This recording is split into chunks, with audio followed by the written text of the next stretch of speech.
This is the Galaxy Z Flip, or as I'll be calling it, Z Flip. Has anybody else done that yet? Z Flip? Yeah. Everyone's already done that? I don't know. I didn't watch anyone else's videos because I didn't want to color my impressions of the second foldable phone from Samsung. Or is it the third? Do we count the one that they recalled?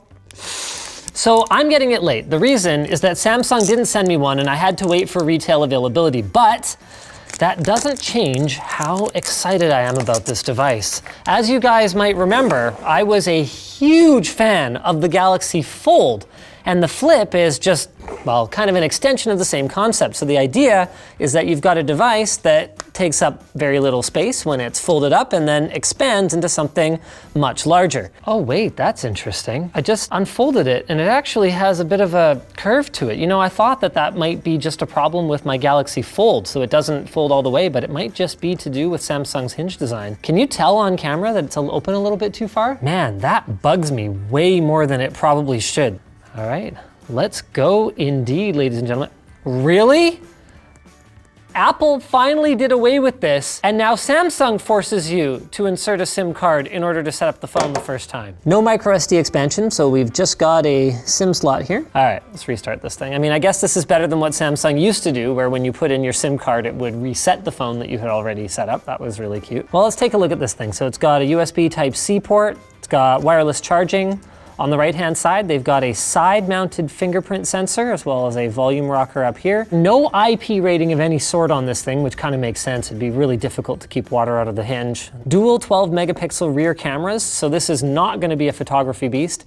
And this is cool. So this is a small external display that'll tell you, you know, a notification that's coming in or whatever the case may be, and that'll allow you to flip open the phone and carry on where you left off. While I wait for this to boot up, though, let's try the actual flippiness of it. I was one of those people who's been using a cell phone long enough to have actually had a flip phone, and like half the reason you get one is for the satisfaction of being like, yeah, what's up? You know, hey, I'm just gonna talk on my phone and then closing it up. And I will say the sound isn't great, and the extra width actually makes it a little bit uncomfortable to do that. You know what? I'll give it a B. I wish it had a more satisfying sound on the close. It slows down a little bit as it approaches fully opening up. And part of that might be because they've designed it to be configurable in multiple spots. So the snap only happens from about here on, right? Other than that, you can kind of stick it wherever you want.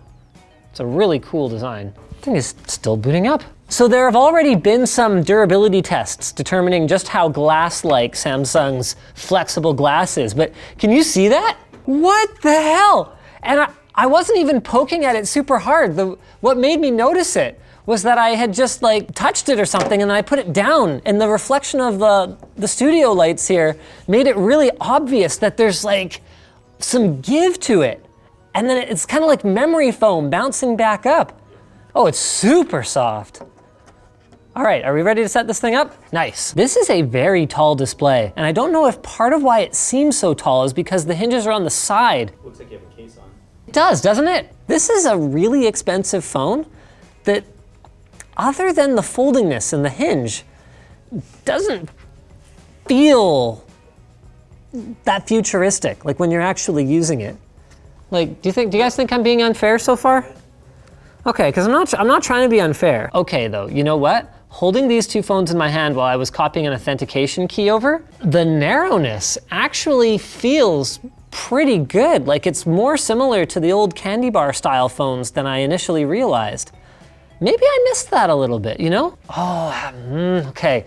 I was gonna say reaching across is quite easy, but then with how tall it is, like with how top heavy it is, it's easy for it to fall out of your hand. Don't worry, I got a dbrand skin on there for those incidental scuffs and scrapes, right? Wow, that is really high up to reach to go to like the URL bar. I can't think of anything I've ever used where I gotta reach up. I have to shift my hand so much to reach that. All right, one of the initial criticisms I heard of this thing is that scrolling over the hinge is really weird and uncomfortable. My take so far is I wouldn't normally be scrolling up that high. At least with the size of hands that I have, I wouldn't really go any higher than here. And I don't know if you can see this, but the hinge is right around here. This does feel weird in other ways though, like mobile internet was designed with 16:9 devices in mind, and then we started getting these slightly wider ones. Just one result, just one Wikipedia article takes up, what is that? That is over a third of my display. One of the pitches on Samsung's site is like multitasking on this thing. I can't even see this entire post because it contains some text and it's a retweet that also had some text on it. Like that is not a usable experience. I go on the product page for this and it's like, yeah, massive 6.7-inch display. It's like, you realize you're the same company that just launched the S20 Ultra, right? At the same event. And it's a bit of a hack in the first place because measuring your screen diagonally instead of by the total screen area is sort of cheating. I mean, this is still really cool and I'm never gonna get over this. Cool, right? Scrolling, wow. Well, yeah, but it's scrolling around the bend. Look, I'm scrolling this way and the image is going that way. What? How much does this thing cost? Like $1,500 US? Something like that. Okay, you know what? Let's look up how much this thing costs. I actually don't know. No! Oh, okay, no, that's just like horrible Canadian pricing. Okay, so it's $1,380. So it's a little less than $1,500 US. If nothing else, I'll say this about the price. Samsung's got a lot of guts asking more than iPhone pricing for something that doesn't even have top tier Android phone specs. So it's Snapdragon 855 rather than 865. It's got 8 gigs of RAM, 256 gigs of storage, just a 3,300 milliamp hour battery. So you're gonna be using this for one day and one day only between charges. And then probably the biggest problem for me is the dual 12 megapixel cameras. Like on the one hand, you're telling me this is a phone for people who are, really, image obsessed, because why else would it be important to you to whip out a foldable phone, be like, yes, this is a hinge on the back of my phone, but I don't care about having a good camera. I mean, I shouldn't say it's not good without actually trying it. So let's go. We got our double tap to open the camera, and hey Andy, how you doing? Yeah, what is this? What is this? We got 2 guys doing the work and then 2 of them to watch? Wow, it's got this white balance way off. You notice that? Stay within 3 feet of the subject. These live bokeh effects are still so bad. I gave it the best possible case scenario, a box, and it still manages to have this part of the table in focus for no apparent reason, and manages to blur this line. Like, what is this? This is one of their pitches, whether it's for video calling or for just like taking selfies, is being able to put your phone in front of you like this and just be like, oh, look at that. That would be pretty cool for video calling.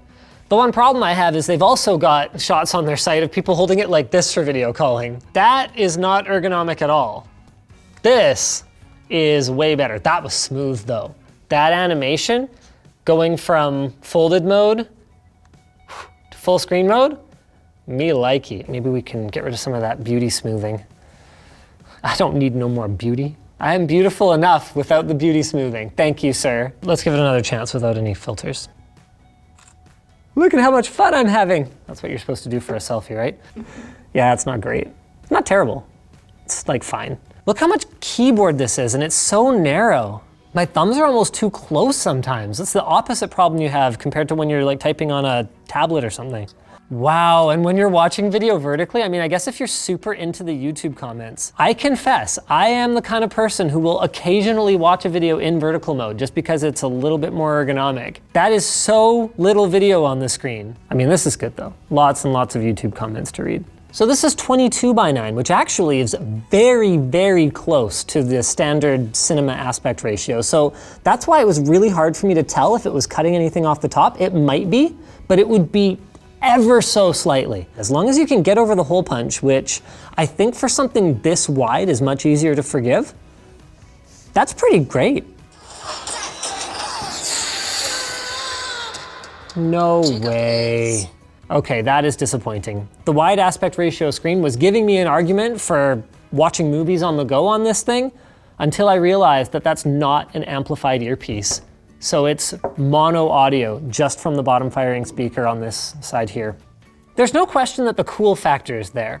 My problem is that with the Fold, I had this compelling argument to make. If you needed a bigger screen but only had a pocket to keep it in, this was your solution. So it was kind of like the laptop that way. It took the computer and put it in your backpack. And then the Fold took a tablet and it put it in your pocket. Well, this takes a phone and puts it in your pocket, but just instead of being long and thin, it's shorter and thicker. This is a last gen device. This is a Note 9, so it's actually very similar in terms of spec, but I am getting more screen for my dollar and actually more features, things like the S Pen. Let me know in the comments if you want it to get the full LTT experience, but for now I think the Flip is just one of those milestones along the way to devices that make a lot more sense than it does.